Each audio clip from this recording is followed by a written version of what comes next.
Sahabat inspirasi, pernahkah kalian mengalami momen di mana sebuah keputusan kecil ternyata bisa mengubah seluruh hidup? Hari ini kita akan menyimak sebuah kisah luar biasa tentang seorang pria sederhana yang jujurnya diuji, namun pada akhirnya, kejujurannya terbayar lunas. Jangan lupa untuk like, share, dan subscribe agar semakin banyak orang yang terinspirasi oleh kisah ini. Yuk, simak ceritanya sampai habis. Di sebuah kota kecil yang berkembang pesat, hiduplah seorang pria bernama Pak Rahmat. Ia adalah pria paruh baya dengan tubuh sedikit kurus dan wajah penuh ketenangan. Setiap hari, ia mengenakan seragam biru khas petugas kebersihan dan berjalan kaki sejauh 2 km menuju gedung perkantoran tempatnya bekerja. Dengan sapu di tangan dan senyum ramah yang selalu menghiasi wajahnya, Pak Rahmat bekerja dengan penuh dedikasi, membersihkan lantai, koridor, dan ruangan kantor. Bagi sebagian orang, pekerjaan seperti ini mungkin dianggap sepele. Namun bagi Pak Rahmat, bekerja adalah bentuk ibadah. Ia tidak pernah mengeluh, bahkan saat harus membersihkan lantai di pagi hari ketika udara masih dingin, atau menyapu halaman luar saat matahari bersinar terik. Pak Rahmat hidup sederhana. Ia tinggal di sebuah rumah kecil di pinggiran kota bersama istrinya, Bu Siti, dan seorang anak laki-laki berusia 10 tahun, Adit. Kehidupan mereka cukup berat, tapi mereka selalu bersyukur dengan apa yang mereka miliki. Gaji bulanan yang ia terima hanya cukup untuk memenuhi kebutuhan dasar keluarga. Tidak ada tabungan besar, tidak ada barang mewah. Setiap hari setelah pulang kerja, ia menyempatkan waktu untuk membantu Adit mengerjakan PR dan bercanda dengan istrinya. Suatu hari, saat makan malam di rumah yang mungil itu, Bu Siti bertanya, "Pak, kapan ya kita bisa beli sepeda buat Adit? Kasihan, tiap hari dia jalan kaki cukup jauh ke sekolah." Pak Rahmat tersenyum tipis, menatap putranya yang sedang mengaduk nasi dalam piringnya. "Sabar ya Dik, kalau ayah ada rezeki lebih, nanti ayah belikan." Adit mengangguk. Ia anak yang mengerti keadaan. Walaupun teman-temannya banyak yang sudah memiliki sepeda, ia tak pernah mengeluh atau merengek meminta. Namun, tanpa mereka sadari, kejujuran yang selama ini menjadi pegangan hidup Pak Rahmat akan diuji dengan cara yang tak pernah ia bayangkan sebelumnya. Hari itu adalah hari biasa bagi Pak Rahmat. Setelah menghabiskan pagi dengan membersihkan halaman depan kantor, ia mulai bekerja di dalam gedung, menyapu koridor yang menghubungkan berbagai ruangan. Semua karyawan sibuk bekerja, dan suasana kantor terdengar ramai dengan suara telepon berdering dan percakapan serius di ruang rapat. Menjelang sore, ketika sebagian besar karyawan sudah pulang, Pak Rahmat mulai membersihkan ruang rapat eksekutif, ruangan tempat para petinggi perusahaan mengadakan pertemuan. Ruangan itu luas, dengan meja panjang berlapis kaca dan kursi-kursi empuk berwarna hitam. Saat sedang menyapu di bawah meja, matanya menangkap sesuatu yang tak biasa. Sebuah dompet hitam tebal tergeletak di bawah kursi. Pak Rahmat berhenti sejenak. Tangannya bergetar saat mengambilnya. Dompet itu berat, dan ketika ia membukanya, matanya membelalak. Di dalamnya ada tumpukan uang tunai dalam jumlah besar, beberapa kartu kredit, serta kartu identitas atas nama Bapak Arman, seorang direktur di perusahaan itu. Jantungnya berdegup kencang. Ia tahu bahwa ini bukan jumlah uang yang sedikit. Tak ada seorang pun di ruangan itu. Tak ada CCTV di area tersebut. Jika ia mengambil uang ini, tidak akan ada yang tahu. Kesempatan emas. Dalam pikirannya, berbagai pemikiran berkecamuk. Dengan uang sebanyak ini, ia bisa membeli sepeda untuk Adit, memperbaiki atap rumah yang mulai bocor, bahkan mungkin menyisihkan sedikit untuk tabungan masa depan. Namun saat ia hendak memasukkan dompet itu ke sakunya, ia tiba-tiba teringat wajah Adit dan Bu Siti. Bagaimana jika Adit mengetahui bahwa ayahnya mendapatkan uang ini dengan cara yang tidak benar? Tangannya mulai gemetar. Ini bukan tentang apakah orang lain tahu atau tidak, tetapi tentang siapa dirinya sebenarnya. Di dalam hati ada dua suara yang berbisik. Suara pertama berkata, "Ini rezekimu. Kamu menemukannya. Artinya ini memang untukmu. Tidak ada yang tahu, ambil saja." Suara kedua berkata, "Itu bukan milikmu. Kalau kamu ambil, hidupmu mungkin lebih mudah sekarang. Tapi bagaimana nanti? Bagaimana jika anakmu tahu ayahnya tidak jujur?" Pak Rahmat menghela napas panjang. Ia menatap dompet itu, lalu memandang ke sekeliling ruangan yang kosong. Kejujurannya diuji. Setelah beberapa menit yang terasa seperti selamanya, ia menggenggam dompet itu erat, berdiri tegap, lalu berjalan keluar dari ruangan. Ia sudah membuat keputusan. Pak Rahmat keluar dari ruang rapat eksekutif dengan langkah perlahan. Seakan-akan setiap langkahnya membawa beban yang semakin berat. Dompet hitam itu masih ada di tangannya. Ia menggenggamnya erat, tetapi pikirannya terus berputar. Saat ia berjalan melewati lorong menuju ruang kebersihan, dadanya terasa sesak. Benarkah keputusan yang ia buat ini? Sebelum ia sempat memasukkan dompet itu ke dalam loker tempatnya menyimpan peralatan kerja, seseorang menyapanya. "Pak Rahmat, sudah mau pulang." Itu suara Pak Jono, rekannya sesama petugas kebersihan. Pria tua itu sedang duduk di bangku dekat pintu keluar, menikmati secangkir teh dalam gelas plastik. "Iya, sebentar lagi, Pak," jawab Pak Rahmat dengan suara sedikit gemetar. Pak Jono memandangnya dengan alis sedikit terangkat. "Ada apa, Pak? Kok kelihatan tegang?" Pak Rahmat menelan ludah. Ia hampir saja ingin menceritakan apa yang baru saja ia temukan, tapi sesuatu di dalam dirinya menahannya. "Enggak, Pak. Cuma capek saja hari ini," katanya sambil mencoba tersenyum. Pak Jono mengangguk pelan. "Yah, namanya kerja, Pak. Yang penting halal dan berkah." Kalimat sederhana itu terasa seperti tamparan bagi Pak Rahmat. Ia pun mengangguk dan berpamitan. Saat ia akhirnya sampai di ruang kebersihan, ia duduk di bangku kecil di sudut ruangan. Ia meletakkan dompet itu di pangkuannya dan menghela napas panjang. Di dalam pikirannya ada dua suara yang terus berdebat. Suara pertama lebih menggoda. "Ini kesempatan langka, Pak Rahmat. Hidupmu bisa berubah. Kamu bisa beli sepeda untuk Adit, renovasi rumah, dan tidak perlu lagi mengkhawatirkan uang selama beberapa bulan. Siapa yang akan tahu?" Suara kedua lebih lembut tetapi penuh makna. "Tapi, apakah kamu bisa tidur nyenyak setelah ini? Bisakah kamu melihat wajah istrimu dan anakmu tanpa merasa bersalah?" Pak Rahmat terdiam. Ia lalu membayangkan wajah Adit, anaknya yang polos, yang selalu percaya bahwa ayahnya adalah orang baik. Bagaimana jika suatu hari ia tahu bahwa kejujuran yang selama ini diajarkan oleh ayahnya hanyalah dusta? Dada Pak Rahmat semakin sesak. Perlahan, ia menggenggam dompet itu lebih erat. Keputusannya sudah bulat. Ia akan mengembalikannya. Tanpa menunggu lebih lama, ia berdiri, merapikan seragamnya, dan berjalan menuju meja resepsionis. Resepsionis kantor masih berjaga di meja depan ketika Pak Rahmat tiba. Wanita muda itu tengah mengetik sesuatu di komputernya, tetapi segera menghentikan pekerjaannya saat melihat Pak Rahmat datang. "Selamat sore, Pak. Ada yang bisa saya bantu?" tanyanya ramah. Pak Rahmat mengeluarkan dompet hitam dari sakunya dan meletakkannya di atas meja. "Mbak, kemarin saya menemukan dompet ini di ruang rapat eksekutif. Mungkin ada yang kehilangan?" katanya dengan suara tegas, tetapi tetap sopan. Resepsionis itu terlihat kaget. Ia segera mengambil dompet itu dan membukanya untuk memeriksa isinya. "Pak Rahmat, ini dompetnya Pak Arman." Wah, beliau pasti panik sekali, katanya dengan ekspresi lega.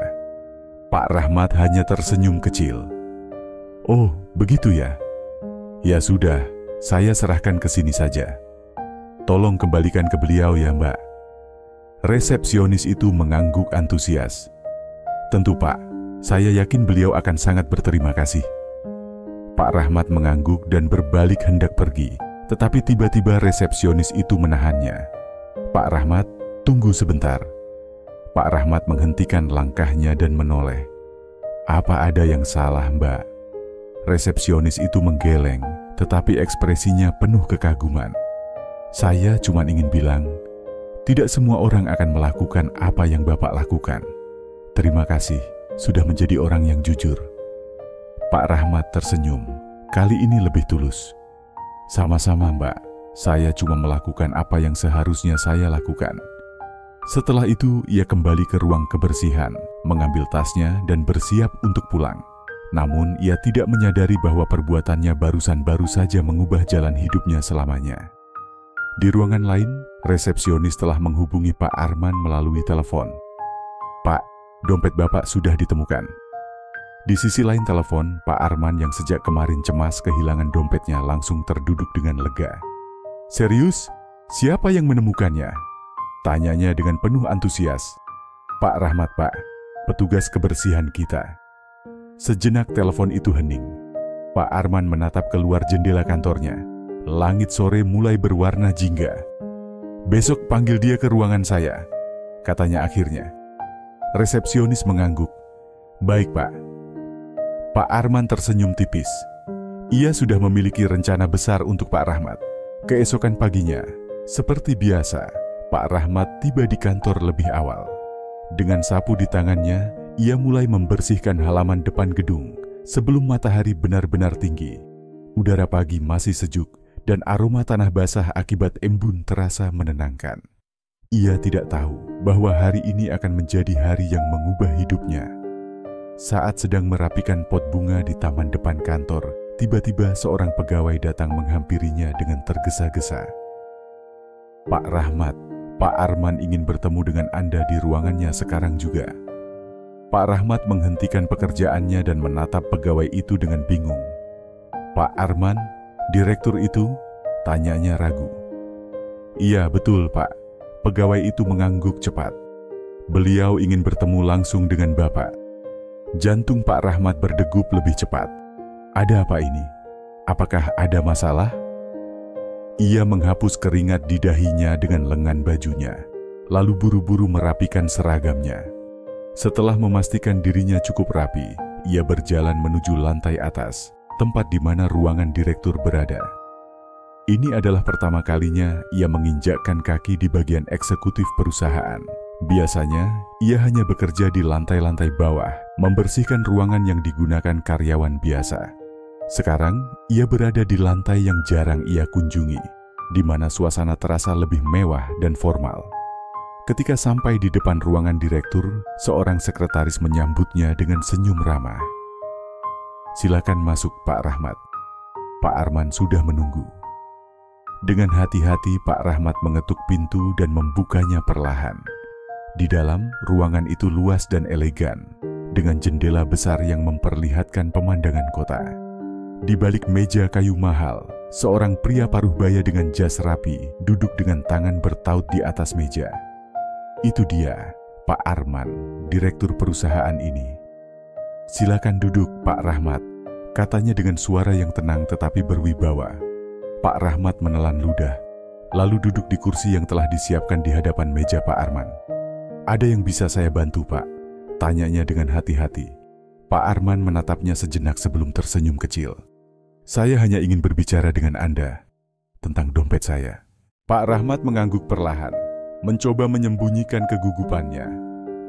"Oh iya, Pak, saya menemukannya di ruang rapat eksekutif kemarin sore. Karena saya tahu itu bukan milik saya langsung menyerahkannya ke resepsionis agar bisa kembali ke pemiliknya," jawabnya jujur. Pak Arman masih menatapnya, seakan mencoba menilai kejujuran dari sorot matanya. "Banyak orang mungkin akan memilih untuk menyimpan dompet itu, Pak Rahmat. Apa yang membuat Anda tidak tergoda?" Pak Rahmat terdiam sejenak sebelum menjawab dengan suara pelan, tetapi penuh keyakinan. "Karena itu bukan milik saya, Pak." Pak Arman tersenyum tipis. "Saya mengerti, tapi kalau boleh jujur, di dalam dompet itu ada uang tunai dalam jumlah besar. Tidak ada yang tahu kalau Anda menemukannya. Jika Anda mau, Anda bisa mengambil sebagian atau bahkan seluruhnya, dan tidak ada seorang pun yang akan menyadarinya." Pak Rahmat menggeleng tegas. "Saya tidak pernah berpikir seperti itu, Pak. Saya hanya ingin hidup tenang. Saya mungkin tidak kaya, tetapi saya punya harga diri. Saya lebih takut kehilangan kepercayaan diri saya sendiri daripada kehilangan kesempatan mendapat uang banyak." Pak Arman terdiam mendengar jawaban itu. Sorot matanya berubah, seakan menyadari sesuatu yang jarang ia temui. Ia membuka lacinya dan mengeluarkan sebuah amplop coklat tebal. Ia mendorongnya ke arah Pak Rahmat. "Pak Rahmat, sebagai tanda terima kasih saya ingin memberikan ini kepada Anda." Pak Rahmat terkejut. Ia membuka amplop itu dan melihat isinya. Uang dalam jumlah yang sangat besar, mungkin lebih besar dari gajinya selama setahun. Ia menatap amplop itu dengan ekspresi tak percaya, lalu mengangkat pandangannya ke arah Pak Arman. "Maaf Pak, saya tidak bisa menerimanya." Pak Arman mengangkat alisnya. "Kenapa?" Pak Rahmat tersenyum kecil. "Saya mengembalikan dompet itu bukan karena mengharap imbalan, Pak. Saya hanya ingin melakukan hal yang benar." Ruangan itu hening sejenak. Pak Arman menatap Pak Rahmat dengan kagum. Di dunia yang semakin dipenuhi oleh orang-orang yang lebih mementingkan keuntungan pribadi, ia baru saja bertemu dengan seseorang yang masih memegang teguh prinsipnya. Seseorang yang tidak bisa dibeli dengan uang. Pak Arman kemudian menyandarkan tubuhnya ke kursi dan tersenyum lebih lebar. "Kalau begitu, bagaimana jika saya menawarkan sesuatu yang lebih baik?" katanya perlahan. Pak Rahmat menatapnya bingung. "Saya membutuhkan orang yang jujur dan bisa dipercaya di perusahaan ini. Mulai besok saya ingin Anda bekerja di bagian administrasi keuangan." Pak Rahmat tersentak kaget. Dari seorang petugas kebersihan, menjadi bagian dari tim administrasi perusahaan, ini bukan sekadar hadiah, ini adalah kesempatan emas. Namun ia masih belum percaya. "Tapi Pak, saya hanya seorang petugas kebersihan. Saya tidak punya pengalaman bekerja di bagian keuangan." Pak Arman tersenyum. "Kejujuran lebih sulit ditemukan daripada keterampilan, Pak Rahmat. Anda bisa belajar soal pekerjaan, tetapi saya butuh seseorang yang bisa dipercaya, dan saya melihat itu dalam diri Anda." Pak Rahmat terdiam. Ia tidak pernah menyangka bahwa keputusan sederhananya untuk jujur akan membawa perubahan besar dalam hidupnya. Sebuah kesempatan yang mungkin tidak akan pernah ia bayangkan sebelumnya. Dengan hati yang masih berdebar, ia mengangguk pelan. "Terima kasih, Pak. Saya akan melakukan yang terbaik." Pak Arman mengulurkan tangan, dan Pak Rahmat menjabatnya dengan erat. Hari itu, sebuah babak baru dalam hidupnya dimulai. Keesokan harinya, Pak Rahmat datang ke kantor dengan perasaan yang bercampur aduk. Semalam, ia hampir tidak bisa tidur, terus memikirkan tawaran besar dari Pak Arman. Dari seorang petugas kebersihan menjadi pegawai administrasi keuangan, itu adalah sesuatu yang tidak pernah ia bayangkan.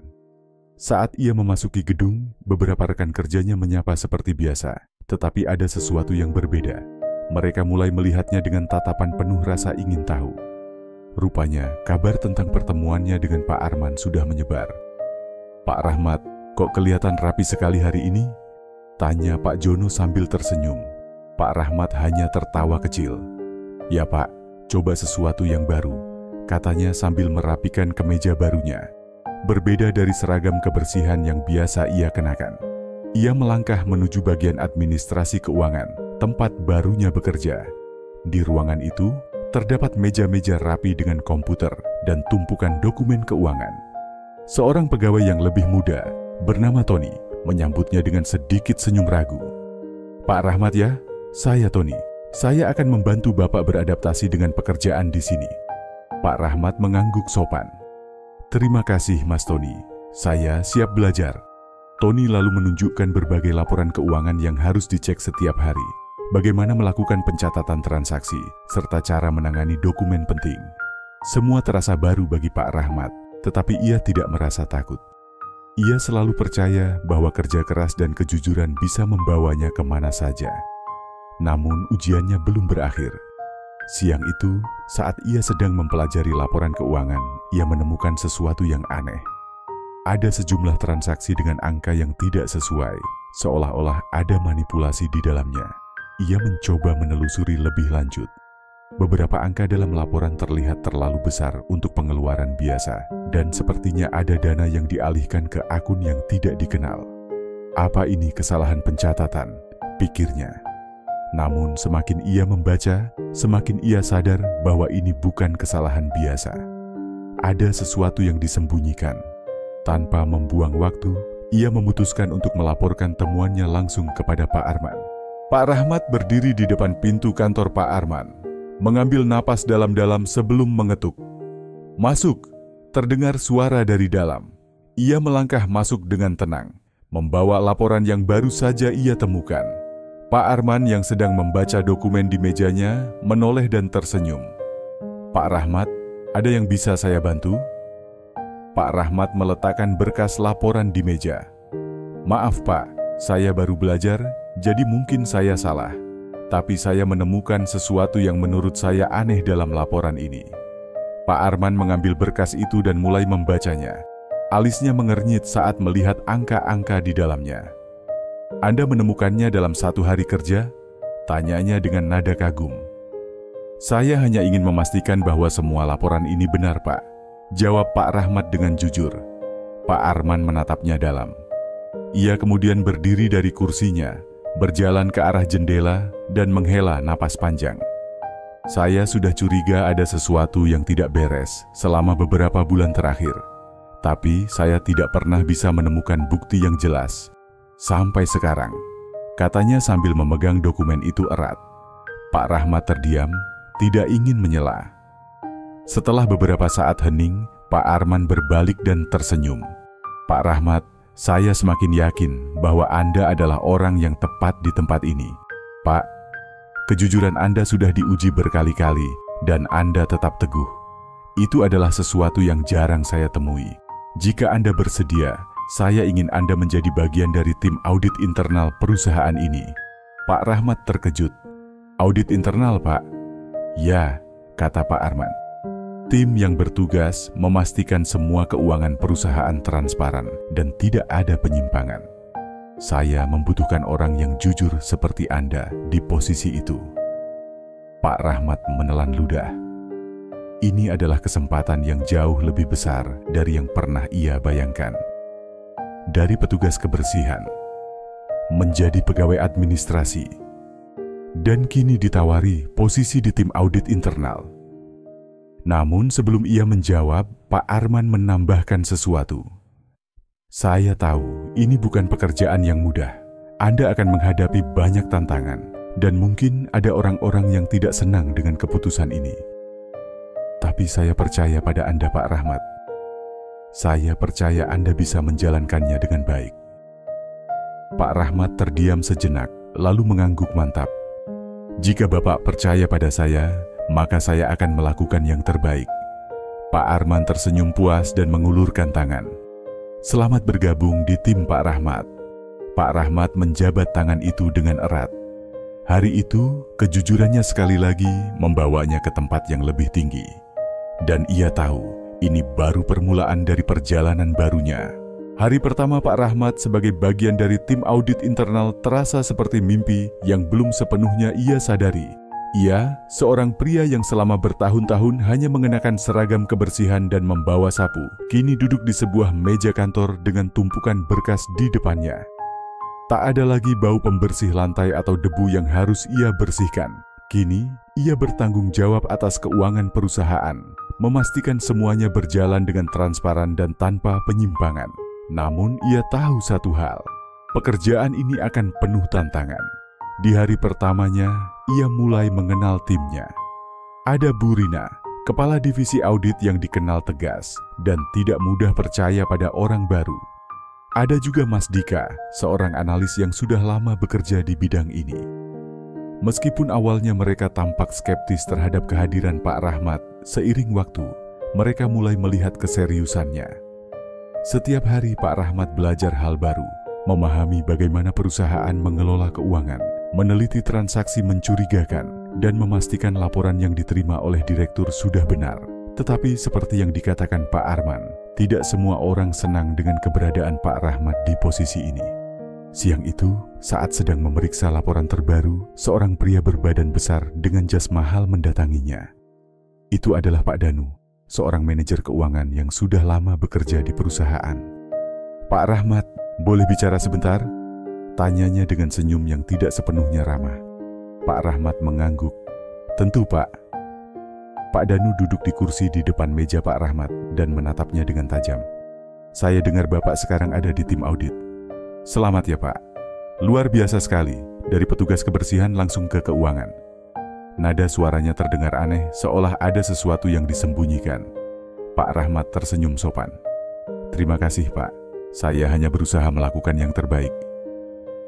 Pak Danu mengangguk perlahan, lalu bersandar di kursinya. Saya ingin berpesan satu hal saja, Pak Rahmat. Tidak semua yang terlihat salah, itu benar-benar salah. Kadang ada hal-hal yang lebih baik dibiarkan saja, agar semua tetap berjalan lancar. Pak Rahmat langsung menangkap maksud dari perkataan itu. Ini adalah peringatan halus, namun ia hanya tersenyum dan menjawab dengan tenang. Saya hanya akan menjalankan tugas sesuai dengan yang saya pelajari, Pak. Pak Danu terdiam beberapa detik sebelum akhirnya berdiri. Baiklah, Pak Rahmat, saya harap kita bisa bekerja sama dengan baik. Lalu ia pergi, meninggalkan atmosfer yang tiba-tiba terasa lebih berat. Pak Rahmat sadar, kejujurannya baru saja diuji lagi. Hari-hari berlalu, dan Pak Rahmat semakin terbiasa dengan pekerjaannya. Setiap laporan yang ia periksa, setiap transaksi yang ia analisis, semakin membuktikan bahwa ada sesuatu yang tidak beres di dalam keuangan perusahaan. Pak Danu dan beberapa orang lain berusaha menutup-nutupinya, tetapi dengan kerja keras dan dukungan dari Pak Arman serta timnya, Pak Rahmat berhasil mengungkap adanya penyimpangan dana yang selama ini tersembunyi. Ketika laporan lengkap sudah siap, Pak Rahmat menyerahkannya langsung kepada Pak Arman. Direktur itu membaca dengan cermat, lalu menatapnya dengan ekspresi bangga. Pak Rahmat, ini bukan hanya temuan kecil. Ini bisa menyelamatkan perusahaan dari kerugian besar. Pak Rahmat hanya tersenyum. Saya hanya ingin memastikan semuanya berjalan dengan baik, Pak. Beberapa hari kemudian hasil audit diumumkan. Beberapa oknum yang terlibat dalam penyimpangan keuangan akhirnya diberhentikan, termasuk Pak Danu. Kabar itu menyebar ke seluruh perusahaan, dan banyak orang yang mulai melihat Pak Rahmat dengan lebih hormat. Ia bukan lagi Pak Rahmat si petugas kebersihan. Ia sekarang Pak Rahmat, orang yang dipercaya oleh direktur untuk menjaga integritas perusahaan. Namun bagi Pak Rahmat sendiri, tidak ada yang berubah dalam dirinya. Ia tetaplah pria yang sederhana, yang pulang ke rumah dengan senyum tulus, duduk bersama Bu Siti dan Adit di ruang tamu kecil mereka. Malam itu, Adit memeluk ayahnya erat. "Ayah, aku bangga sama ayah," katanya dengan mata berbinar. Pak Rahmat mengelus kepala anaknya. "Ingat satu hal, Nak, kejujuran itu memang tidak selalu mudah. Kadang kita diuji, kadang kita diragukan. Tapi selama kita tetap jujur, Tuhan pasti punya cara untuk membalasnya." Adit mengangguk penuh semangat. "Aku juga mau jadi orang jujur seperti ayah nanti." Pak Rahmat tersenyum, menatap langit malam dari jendela kecil rumah mereka. Ia tidak pernah menyangka bahwa keputusan kecil untuk mengembalikan sebuah dompet bisa mengubah hidupnya sedemikian rupa. Namun ia tahu satu hal pasti, kejujuran selalu memiliki jalannya sendiri untuk membuahkan hasil. Dan malam itu, di bawah langit penuh bintang, Pak Rahmat merasa lebih damai daripada yang pernah ia rasakan seumur hidupnya. Sahabat inspirasi, kisah ini mengajarkan kita bahwa kejujuran mungkin terasa berat di awal, tapi percayalah, ia akan membawa berkah yang tidak kita duga. Jangan lupa untuk like, share, dan subscribe agar kita bisa terus berbagi kisah inspirasi lainnya. Sampai jumpa di video berikutnya, Narasi Inspirasi.